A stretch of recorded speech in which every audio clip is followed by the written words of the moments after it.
来继续来看，民进党这边即摆是拍团结牌，要拼总统当选国会过半。来看因的副总统候选人萧美琴，进前做过4届的立委，再起是返去伊的后头厝，离反伊来拜会。啊，要参选的立委是热情甲迎接，搁甲对调调，希望伊会当帮忙来扭台着选情。 不好意思哦。民进党立委参选前，连伫咧萧美琴身躯边，毕竟大位美国党来台湾萧美琴伫咧党内人气是强滚，和民进党团总调郭建平拢伫咧画萧热配。做过4届立委的萧美琴，今仔日登外客。这几天不断的有我的兄弟姐妹们告诉我说选情告急，让我非常的不忍心。 那我知道大家都很辛苦。民进党立委拢来甲萧美琴翕相，今仔日登外客一个点就是2点钟。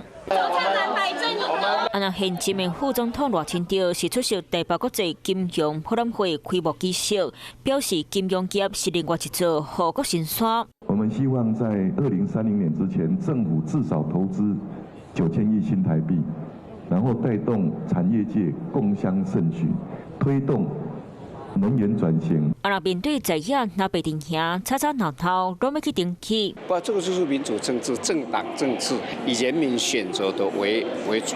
全世界的在野党都不会是这个样子啊，那更难想象国民党这个100年的政党，可以把自己被践踏到这个地步。不过，某民进党立委事件在野之后，可能操作气泡。蓝白一定会操作气保啦，那民进党目前虽然 领先但是如何保持我们的这样的领先的态势？什么样的合不合？我觉得对民进党来说，那都不是我们关心的议题。让人民把票投给我们，这才是最重要的。